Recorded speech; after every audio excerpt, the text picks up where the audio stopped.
প্রথমবারের মতো অনুষ্ঠিত হলো ডিবিসি নিউজের আন্তঃবিভাগ ক্রিকেট টুর্নামেন্ট। 2 দিন ব্যাপী 8 দলের এই আসরে শনিবার মাঠে গড়ায় টুর্নামেন্টের ফাইনাল।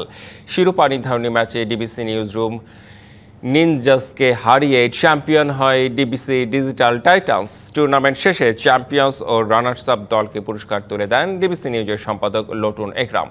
এই সময় উপস্থিত ছিলেন প্রতিষ্ঠানের অন্যান্য কর্মকর্তারা।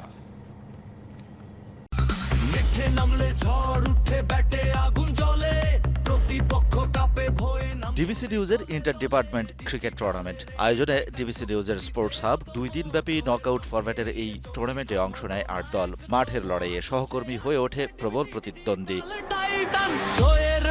গ্রুপ পর্বের 4 ম্যাচ শেষে সেমির লড়াইয়ে উঠে আসে digital titans, newsroom ninjas, broadcast warriors ও অ্যাডমিন হারভিঞ্জার্স। এরপর ফাইনালে ওঠার মুখোমুখি লড়াইয়ে এইচআরকে হারায় নিউজ রুম আর ব্রডকাস্টকে হারায় ডিজিটাল। শিরোপা নির্ধারণী ম্যাচ হয়ে পড়ে অনেকটাই একপেশে। আগে ব্যাট করা নিউজ রুম অল আউট হয় মাত্র 74 রানে। 75 রানের মামুলি টার্গেট তাড়া করে 10 উইকেটে ম্যাচ জিতে শিরোপা উল্লাসে মেতে ওঠে ডিজিটাল টাইটান্স। দারুণ এক আয়োজনের সমাপ্তিতে ডিবিসি নিউজের চেয়ারম্যান ও ব্যবস্থাপনা পরিচালক সহ অন্যান্য কর্মকর্তা ও সহকর্মীদের ধন্যবাদ জানান সম্পাদক লোটন একরাম। ধন্যবাদ জানাই আমাদের মাননীয় চেয়ারম্যান জনাব শহীদুল হাসান সাহেব, আমাদের ডাইরেক্টর অপারেশন জনাব রুশাহিদ আহমেদ সাহেব, ডাইরেক্টর রেনুমা ম্যাডামকে আমরা অভিনন্দন জানাচ্ছি। তারা সার্বিকভাবে আমাদেরকে সহযোগিতা করেছেন এবং পৃষ্ঠপোষকতা করেছেন। জমজমাট যে একটি ক্রীড়া উৎসব হয়েছে এটা সবাই উপভোগ করেছে এবং এটা প্রয়োজনীয়তা রয়েছে। এটা আশা করি আমরা প্রতি বছরেই এই ধরনের প্রোগ্রাম আমরা করব।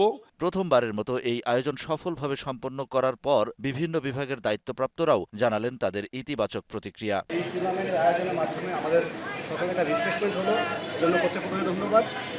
সেই জয় আশা করি যে আগামী বছর অব্যাহত থাকবে এবং সবার জন্য শুভকামনা, প্রত্যেকটা দলের জন্য শুভকামনা। আমাদের দুটি স্পন্সর প্রতিষ্ঠান ইউএস বাংলা এবং নভোএয়ার, এদের পক্ষ থেকে আরও 5টি কাপল টিকিটের ব্যবস্থা করা আছে, যেটা ঢাকা কক্সবাজার ঢাকা রিটার্ন টিকিট। খুবই ভালো লাগছে, নিজেদের মধ্যে একটা কম্পিটিশন চলছে, ভালো লাগছে। Thank you. এটা আমরা চেষ্টা করব, আমাদের একটা অলরেডি স্পোর্টস হাব হয়েছে, এটা হচ্ছে রোটেশনালি। এরপরে ফুটবল একটা টুর্নামেন্ট হবে, তারপরে ইনডোর কোনো মানে গেমসের, ইনডোর গেমসেরও হয়তো অ্যারেঞ্জমেন্টের চিন্তা ভাবনা আছে। এরপর পুরস্কার বিতরণী অনুষ্ঠান। প্রধান অতিথি ডিবিসি নিউজের সম্পাদক লোটন একরাম। উপস্থিত ছিলেন ভারপ্রাপ্ত এইচআর প্রধান রাশিদুজ্জামান, ব্রডকাস্ট প্রধান Mahfuzul Haque Sabuj, planning editor Abdullah Hira, digital বিভাগের চিফ কামরুল ইসলাম রুবেল, বিশেষ প্রতিনিধি Rajib Ghosh, senior news editor Jannatul Mawa, news editor Fazlur Rahman সহ অন্যরা।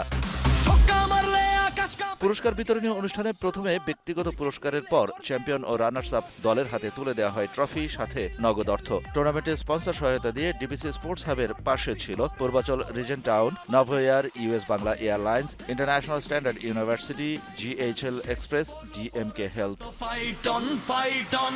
চ্যাম্পিয়ন ও রানার্স আপ দল মাঠ থেকে ফেরার পর ডিবিসি নিউজ কার্যালয় মেতে ওঠে উৎসবে। Shahan Papon, DBC news, Dhaka.